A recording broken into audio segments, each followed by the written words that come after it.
At this point in the Black Lives Matter movement for better policing, we all know their names: George Floyd, Breonna Taylor, Tamir Rice, and locally, Jason Washington, Quanice Hayes, and many others. We know about the bad policing that has taken too many lives, and the lack of accountability for the officers who fail in their sworn duty to serve and protect the public. But what about the day-to-day injustice by police? The unnecessary stops, the unlawful searches, the intrusive questions. The regular interactions that cause stress and further erode folks' confidence in policing. Down at the Multnomah County Justice Center, a crowd of folks calling for police reform gathers nightly. We thought it would be instructive to ask people of color about their experience with police, and since there's a giant rock in front of the Justice Center, we thought we'd start there. Okay, this is our first Truth Rock interview. Truth Rock, what's up? Do you want to introduce yourself? My name is Landy Wilson. Okay. I've lived in Portland for about 8 years. But, so we're telling a story about interactions with the Portland police. Yes. I've been pulled over 14 different times, but I've only gotten one parking ticket. So it's always just been for some bullshit, anything. I'd say like the most irritating time was when I have a convertible, and it was barely even sunset, and I was just riding with my sunglasses on. I was like 19 years old. I felt super cool and whatnot, but then I got pulled over, and I thought I was speeding at first, but it turned out that he said that I couldn't have my sunglasses on because it was getting dark. Just some bullshit excuse like that. But yeah, but cops always ask me where I'm going, what I'm doing, but like I always like remind myself that I don't have to tell them all those details. So yeah, that's one of my many experiences with the cops. Right on. Hey man, can you give us a break? We're trying to do an interview. Yeah. Did they usually tell you when they get somebody to stop you, like what's the reason, or they just kind of? No, they just ask for my stuff right away. Yeah. They never tell me, and even if I ask, then they just ask for my stuff, period. So I mean, that seems fair, right? Like, hey, you stopped me in my day. At least tell me what the deal is. You don't go fishing for whatever bullshit. No, definitely. And I just think it's still ridiculous that I've been pulled over so many times, but I literally have only gotten a parking ticket the one time that I was a little bit in the red. Yeah. Like, that's something that I can respect, but all the other times I've been pulled over, just to like, it gives you like a little mini heart attack, and like, it makes me feel concerned, and like I text my girlfriend and my family before just to make sure. But I've been like patted down, and I've been in my like at first my friends like, I don't know, I thought they didn't really believe me, but then they started to be in the car with me more, and like they would experience it with me, and I would always tell them that I was thankful that they were in the car. Because they could see it, but also because it also kept me safer in a way. Yeah. Because then they know that they had someone looking at them. Anytime someone else was in the car with me, then the cop would always be at least a little bit nicer. Yeah. And not as just try to be nicer in some ways. Yeah, man. 14 times over how long a period? So I'm 21. I started driving when I was 16. So yeah. Not a lot. Wow, that's a lot. So 4 years, not. Wow. Well, we deserve better. You deserve better. Thank you. Appreciate that. Anything else you'd like to say? Fuck the police. That's about it. Yeah. I hear you. All right. Thank you. You can tell that I am a white woman, and my story is that the police don't fuck with me because of exactly that. And here's a great example. One time driving at night with a really marvelous big fat doobie rolled up and tucked behind my left ear, so, driver's side window, I was pulled over for making a left turn. Oh, it was on a yellow light, and I turned into the far lane. So they pulled me over, and I couldn't find my ID. And again, I had this big fat doobie behind my ear, visible, my hair wasn't down. And they went back to their car, and they looked up my plates and came back and did not give me a ticket and told me to have a good night and to be careful out there. That was the end of that. Mm-hmm. And I think that is a really distinct divide. So, thanks for your time. There you go. Thank you.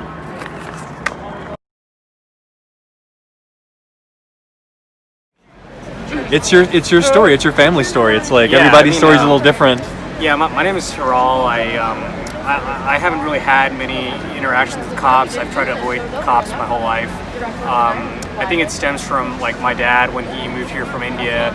You know, the first thing that my uncle told my dad when he moved here was to avoid cops if at all possible, to like never talk to them because they're a lot more strict than here than in India. Like in India, like you can kind of just bribe them or get away with things that you couldn't get away with here. Yeah. And they're more violent with non-white people in America. So that's what my uncle told my dad, and it's always been influencing me like my whole life. And I've never really interacted with cops aside being pulled over twice for brief periods of times. But yeah, that's just like how I've lived my life, like trying to avoid cops as much as possible. You managed to kind of slide by. Yeah. Just, yeah. Okay. Yeah. Yeah, and it doesn't have to be that way, right? It could be you should be a. You know, they should be there to help us, not just for something to avoid. Well, thanks for your story. Yeah, thanks for your time. Yeah. Thanks.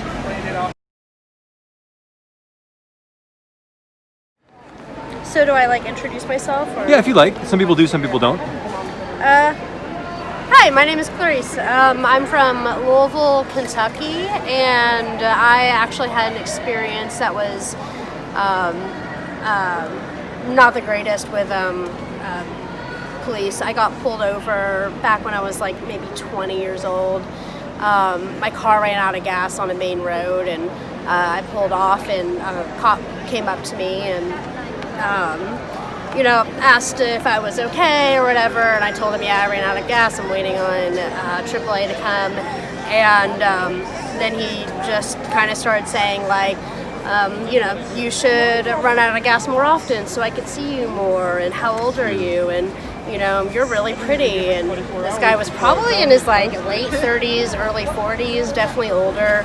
And I just remember being really uncomfortable during the whole thing and just wanting to get away. Yeah. And he even offered to take me up to the gas station and like help fill up my tank. And I just kept saying like, no, AAA's coming. So when they came and I left, it was my first real encounter in people who abuse power and feeling uncomfortable by people who use their power to make you feel helpless. You know? Like that's kind of what it was. So that was my personal story with it, and ever since, I kind of, it just was really uncomfortable. Yeah. I never had a person do something like that to me. So. Well, thanks for telling your story. Yeah, of course. Yeah. Appreciate it.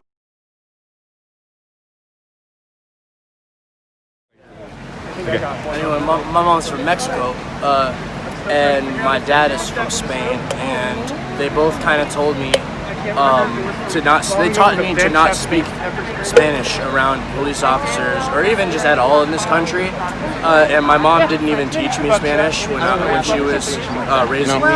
As somebody who was bilingual and knew how to speak English and Spanish, she just kind of told me, speak English if you can, like it'll make you do better in this country. But she taught me to speak in what she called civilized manner, which was white people speak, without any sort of enunciation when I was talking to cops. Because she said it's more likely that if you speak to them that way, they won't view you as a bad person or blah blah blah. So I kind of grew up avoiding cops, like this gentleman said.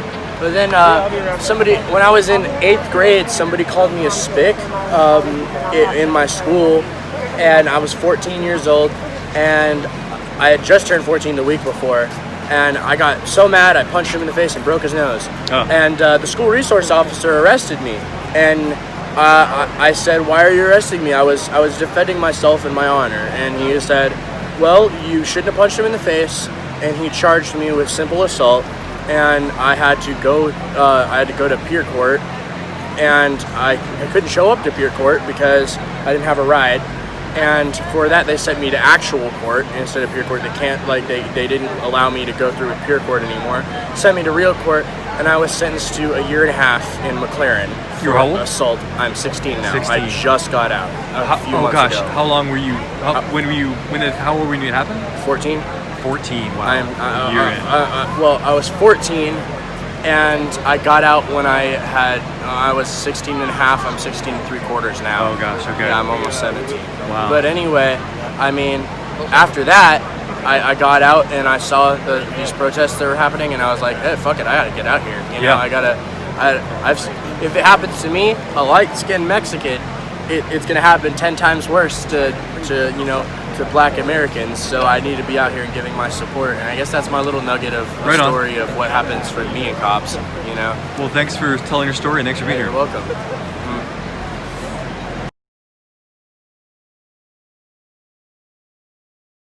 I know I don't have like the biggest knowledge on it, but I know like what my grandmas and them told me, like we've been put in boarding schools since like, I want to say like 1805, you know, like before like what we knew what was, you know, before the train tracks got built, everything, you know, we were built to be slaves, but we couldn't because we were so resilient. We were like so believing in our own tradition, our own, I guess not Catholic or nothing like that, but our own religion. You know, that it scared them, I guess, you know, because they put on us their own religion, which was Catholicism, Mormonism, like everything, you know, Christianity and everything, you know. Our own people were put up against struggles, you know, we were raped, we were everything, you know, like all the way from like 17 something, and it just hurts us that we were put up as like uncivilized people, you know, savages. You know what they say, even in Pocahontas, you know, that's that big thing, you know, savages, they ain't even a people. That's what they said in that own cartoon, you know, Disney. Our own government oppresses against us, and it's things that we have to battle against today. And that's why I support this Black Lives Matter. That's why I support like people being murdered, indigenous people, black people, Mexican people, you know, they still standing at the border. Little kids are still getting locked up and whatnot, you know, and we ain't talking about that now, but you know, it's still happening, you know what I'm saying? Like, and we keep getting pushed back. That's why the president himself is being in his own bunker, everything, you know, that's why he's hiding out, because he has a different agenda. That's why I sing, that's why I do a whole bunch of things to like show culturally based things to where we can come together, and like show support, show like people really understand, you know, like, because things do not happen unless we have to raise against or like try to beat a system, you know what I'm saying? We all are in this cause for together. You know, and it's so strong, and we have to keep pushing and whatnot. But people obviously have different agendas, different things, and like it's strong. We have so many different signs, we have so many different voices that it's gonna eventually hopefully come forward like a cause. It's good though. Have you had any interaction with the police? That I've had so many run-ins with police, but you know, I respect them, but they're gonna do things. Surprise, they'll chop away and try to snap you. Surprise, rally out there. Let him finish his interview, man. One second. And then if you want to. Black students, ejected from your rally. Go right there. No. Hey, I'm about to turn Black Panther. Lights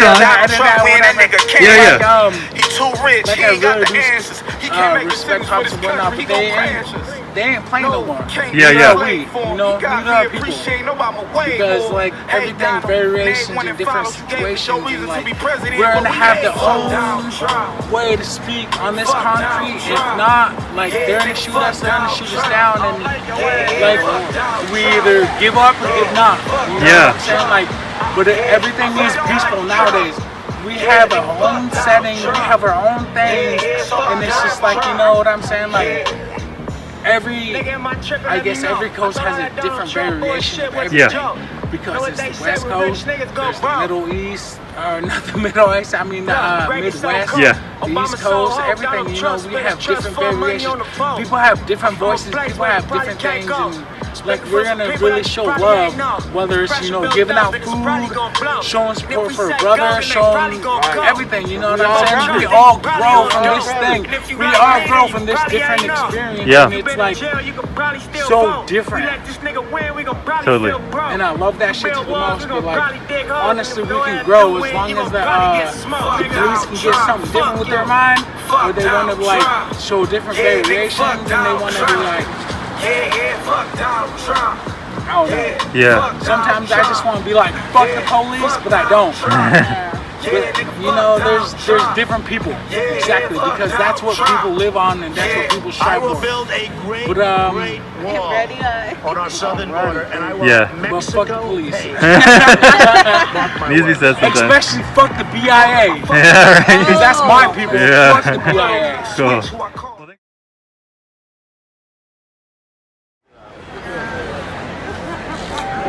Yeah, thanks for taking the time to tell your story, bro. So what do you want to hear? Well, we're collecting stories of people's interaction with the police, because a lot of people live their life without never having to deal with the police. They live in the burbs, they're rich and white, and they just like cruise along and assume that life is beautiful. And then some people end up getting targeted, and I think that day-to-day sort of harassment and targeting, a lot of people don't understand. So that's kind of what I'm trying to get. But basically, what I've just been asking people is like a story they want to tell about dealing with the police that they want to tell. They want people to know about. Okay. I mean, I have more that I can pretend to enumerate. Up to you. Yeah. So many times that I've been stopped by the police. Hey. I've been literally stopped walking more times than I can count. I don't know if that's the same experience that other people have, but I've been stopped walking more times than I can count. I did not start even driving until I was in my late 30s, because it's another reason to get stopped. In Portland, or have you been mostly in Portland? So yeah, mostly in Portland. Beaverton, I get stopped up there a bunch. But I lived in Beaverton for a little bit, and I got stopped there a bunch of times. One time. So yeah, there's so many to draw from. I can go with one that I actually feared for my life a whole lot. And it's interesting. I was walking from it was like a holiday weekend, and I was walking from one after party to another. My girlfriend and a crew of like 7 or 8 people who were also performing artists, and we like went to we're like oh, we're gonna walk from this party to this party, and we're gonna do that. As we go along, the girlfriend at the time, she was really vocal and loud about how she didn't want to go to this protest, go to this party. Sorry, and okay, that's cool. I'll be happy to walk you home or whatever. But like in the meantime, I don't know. We're with a bunch of people. We're gonna do some stuff. We can walk you home is on the way. We can get you there, and then we can go hang out. But we're gonna hang out. Somebody, I don't know who, called the police because she was being vocal, and the cops and 3 cars rolled up on us at once. We're about now we've been walking from about Gleason or so and Burnside. We got to about Gleason 3rd or 4th, and we got to about 3rd or 4th in Burnside when the police rolled up. They rolled up, and they and while I was on an island in the middle, and they pulled up and stopped, shined lights on me, and told me to stop from where I was, and she was like, it's really loud. I was already automatically afraid. I'm like, because we were like going to different parties and being weird, I was wearing like pajamas on purpose, and I felt really awkward because I got pulled over by the police, and they held me my hands in the air and made me stand there, and they searched me, and they put my hands on the hood, and they searched me in the middle of Burnside and 3rd in an island where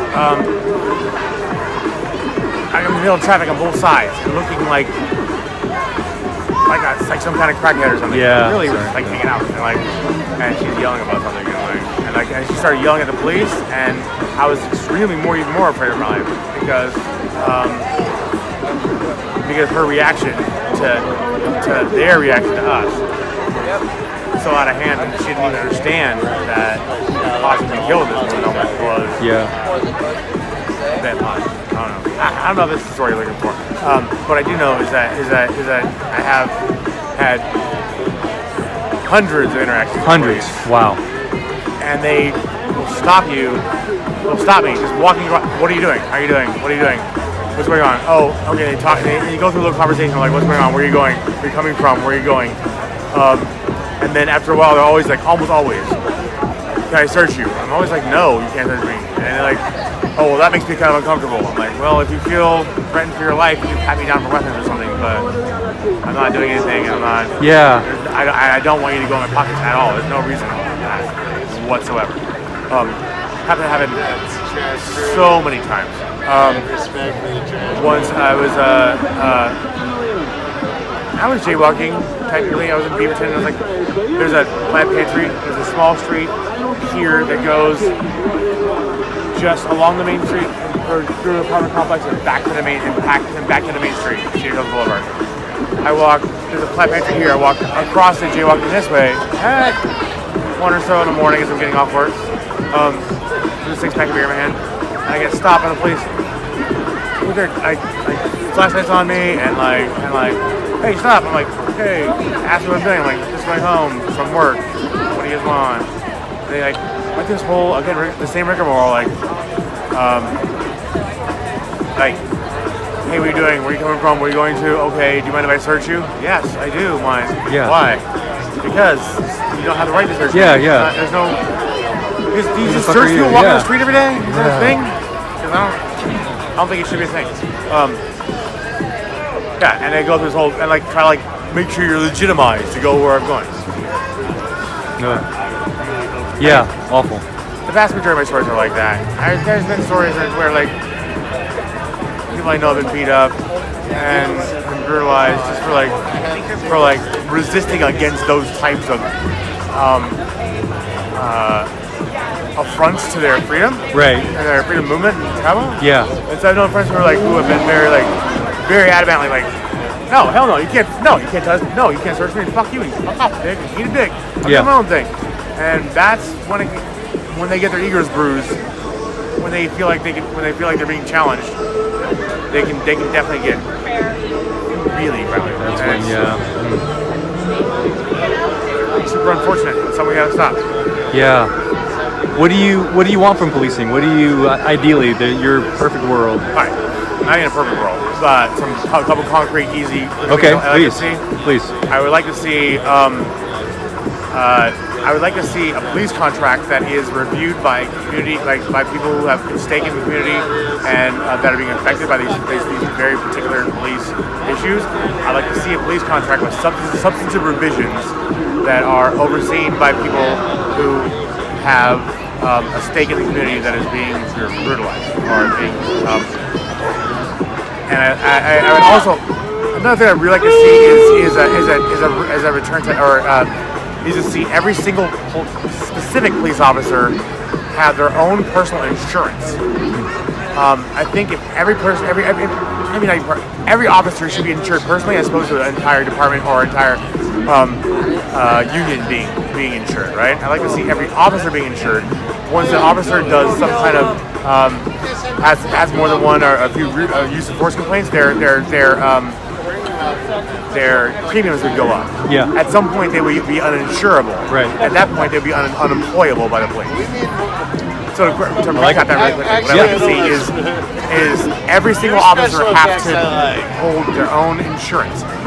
And if that insurance, if they had too many abuse of force complaints, then those premiums would raise higher. At some point, they'd be uninsurable, and at that point, they'd be unhireable. Yeah.